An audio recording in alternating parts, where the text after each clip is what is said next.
He was rejected too many times, and it broke him. But here's the truth no one talks about.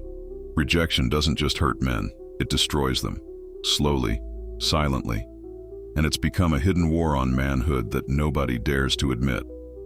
Today, I want to tell you my story, your story, and the story of countless men who've been broken by rejection, and how we can rise from it stronger than ever. I'll be honest with you, rejection is brutal. It doesn't matter if it's from a woman you wanted, a job you needed, or a friend you trusted. Every rejection feels like a dagger. It whispers, "You're not good enough." I remember the first time I was crushed by rejection. Not just ignored, but humiliated. And in that moment, I started questioning everything about myself. Was I weak? Was I unattractive? Was I destined to fail? And here's the thing. Rejection doesn't just sting in the moment. It lingers. It reshapes how you see yourself, how you walk into a room, how you treat opportunities. Slowly, rejection can turn a man into a shell of himself. But here's what nobody admits. This isn't just about individual rejection. It's systemic. It's cultural. It's a war on manhood. We live in a world that constantly tells men they're not enough.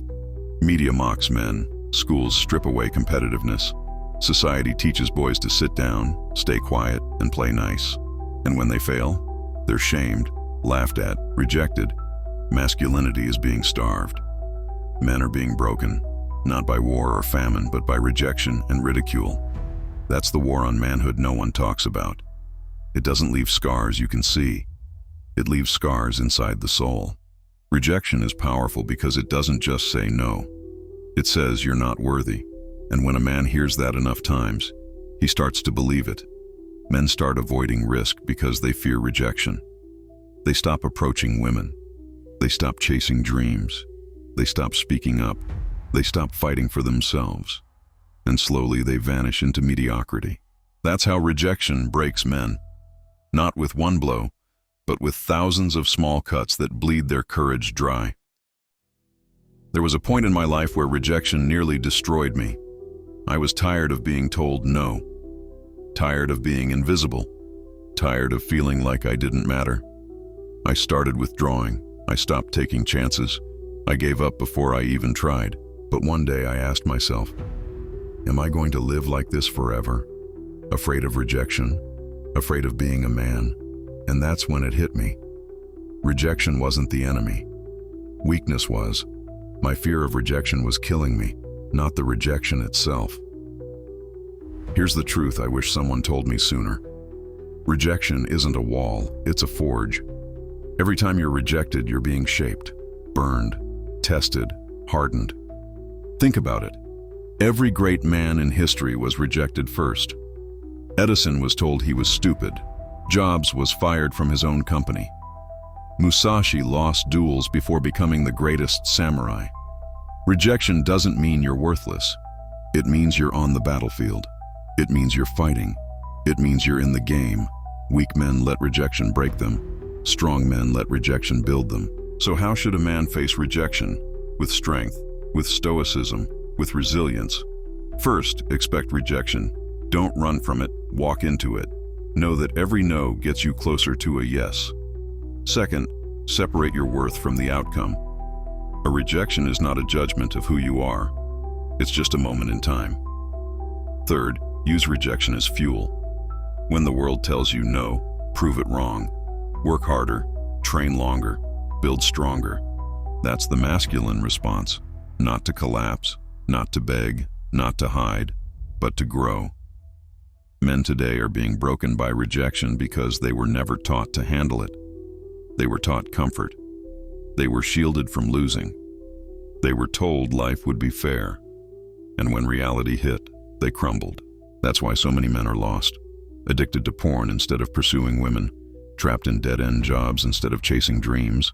Silenced instead of speaking truth. We've built a culture of fragile men who can't stomach rejection. And that's why masculinity is collapsing. Not because the world is against us, but because too many men have surrendered. I decided I wasn't going to surrender. I chose to face rejection head on. I started putting myself in situations where failure was likely. I pushed myself into discomfort. I embraced the sting of no. And you know what happened? I stopped fearing rejection. I realized it couldn't kill me. Every rejection I faced made me stronger, sharper, tougher. That's when I learned. A man who conquers rejection is unstoppable. Because once you're no longer afraid of hearing no, you're free. Free to pursue women without desperation. Free to chase dreams without fear. Free to live boldly. Real men aren't the ones who never get rejected. Real men are the ones who refuse to let rejection define them. Masculinity has never been about never falling. It's about always rising. It's about carrying weight, facing resistance, and standing tall when the world pushes you down. That's the essence of manhood, and it's the cure for this silent war against us. So here's my message to you. Yes, rejection hurts. Yes, it breaks men, but only if you let it. You can be one of the millions who fade into extinction, soft, bitter, afraid of rejection. Or you can be the man who rises, who turns every rejection into fuel, who proves that masculinity is not toxic, not broken, not extinct, but alive in you. The war on manhood is real, but you don't have to be a casualty. Stand tall, embrace the pain, and let rejection forge you into the man you were always meant to be, because in the end, it's not rejection that destroys men, it's surrender.